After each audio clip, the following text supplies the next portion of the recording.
Hi, fourth grade mathematicians. Mrs. Elkin here. I'm in my kitchen where I have a lot of windows, even above me. And so my sunglasses, well, my glasses become sunglasses. Please, no, I am not a shady character. Miss you guys.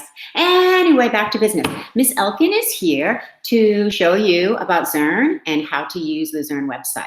So each week on a regular 5-day week where we have school, Monday through Friday, we'll be asking you guys to do at least 3 Zearn lessons. Many of you should be able to do 4, and some of you might want to challenge yourself and try 5 or 6.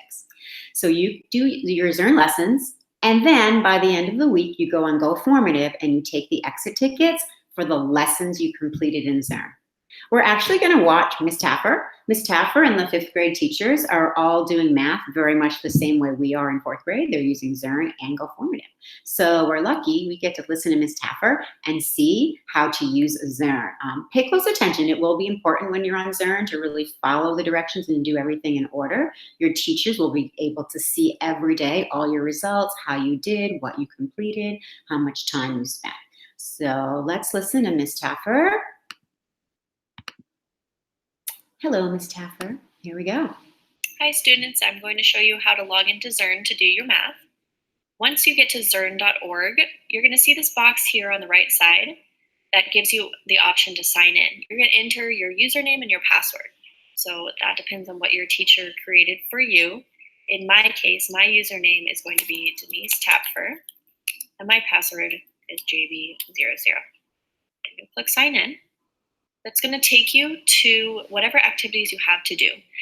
There are tiles here. Those are these big rectangles, and they go in order from most recent at the top to what you've done in the past below it. So you can see I've already completed some lessons. All you have to do is click on the thing at the tippy top that says start. When you log into Zearn, you're going to have a couple different activities that you need to complete for each lesson. There's always going to be some fluency. That's what Number Gym is. There's going to be some video lessons with guided practice where there's a person teaching you and walking you through some activities. And then there's also going to be independent practice where you just get to try it on your own. So you're going to come in here, push start. That's going to take you usually to a game. So this one is called Form to Form. I'm going to click on this green play button. And I'm going to go through my Zearn fluency activity. Ready for a twist? Now. Alrighty, so after I've watched the instructions, it's going to pull up the activity for me to complete. Just input your answers here with the little buttons at the bottom. I had to click over here on the ones box to make sure that I could actually enter my ones. And then I click enter, tells me if I'm right or wrong, and then I have to click next to move along. You'll just go ahead and finish all of your fluency work, and it will take you to your next activity. All right, so I've finished that, so now I have to click the done button. And now you'll see it's going to take me to my next thing. So the wildcard quick vids is just a little tutorial video of other tools that you can use. You don't have to watch these. They don't usually help you too much. So I'm going to move along to pair compare. That's my next activity that I need to do. Another warm up to get me to think. Press start. Okay, pick the correct symbol to compare the values. You have 90 seconds to go. Okay. Oh boy, half of 1 or 1. Fourth of 1 or 1. Alrighty, so I finished that one. I'm going to click done, move along to my next activity. Now, this is taking me to C Squad, partition problems. Clicking start. So this is where it's going to take me into my lesson. You can see here that there's this pretty long video, 4 minutes and 55 seconds. You push play. Every time there's this little circle, it's going to be an activity that you need to complete. So you can't just play the video and walk away. There's things that you need to complete with it. Hey, Zearner, get ready for Zearn Spot. Let's see who's helping us out today. First, let's use a tape diagram to solve 2/5 of 11. Alrighty, so now I have to choose which tape diagram shows 2/5 of 11. Is this showing 2/5 of 11 or is this 2/5 of 11? So this one I see 2 pieces out of 5. This one I see 3 pieces out of 5. So I'm going to choose the one on the left. Okay, shows me that I'm right. Then I click next again. Take me to another activity. activity. How many units equal 11? So right here, I have 2 units that are partitioned off with this question mark, but I know the whole thing is out of 11. So how many units are there? I have 1, 2, 3, 4, 5. So 5 units equal 11. Okay, next. So there are going to be parts in your lesson where they're going to ask you to do some math. If I click on this button right here, it's going to take you to what we're supposed to do next. It says solve this in your notes. And you can see here that it gives you the problem, it gives you the question, and it says draw tape to represent Jack's bucket. You can't click on this and draw on it. So you might be wondering, what is this about notes? You have 2 options.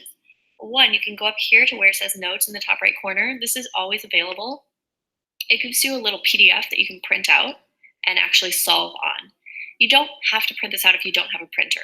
If you don't have a printer, all you need to do is grab some binder paper or just printer paper and write down your answer on your note page. Either way, you do need to show your work. So anytime it says solve this in your notes, choose a method that works for you to show your thinking. Sometimes when you're working through your lesson, you're going to see that there's something that they want you to do, but you can't click next. You might be wondering, what am I supposed to be doing? Just scroll down on the page and you'll see what it is that they're trying to show you to do. Alrighty, so we finished the lesson. I'm gonna hit done. And now it's gonna take us to the last activity for the lesson, which is called Tower of Power. And that's where you're doing your independent practice. So I'm gonna hit start. This little thing is gonna pop up. It's gonna sit there for a while, so just click on it, it will go away. And now I have to work through what I just practiced in those videos. Alrighty, I finished my Tower of Power lesson, so I can hit done. And now you can see here, originally when I logged on, I was on lesson 11. Now it says I'm on lesson 12. When you see number gym again, that tells you that you've finished your lesson. So depending on how many lessons your teacher has asked you to complete each week, you just have to keep track of how many times you have clicked on number gym. That being said, you can always go further than you need to. So let's say your teacher assigned you 2 lessons to do in a day, you can always do more than that. Thank you, Miss Taffer. She has a great explaining voice, doesn't she? Okay, guys, so that's how you do Zearn. I heard Miss Taffer at the end say either stop or go on to the next lesson. And just to say again, our minimum is going to be 3 a week for a typical week. But we know you guys, right? For some of you guys, math is something you work really hard on. Some of you, it tends to feel a little easier because you have to work really hard in other areas. So we know who you are as a mathematician and you know who you are. So do what your just right level is. It's okay to challenge yourself and try to go a little faster. But if it's feeling tricky, it's okay to slow down for sure. Okay, guys, have fun with Zearn. Be patient with yourself as you're learning all this new stuff. And I'll see you soon. Stop presenting and stop recording. Bye, guys.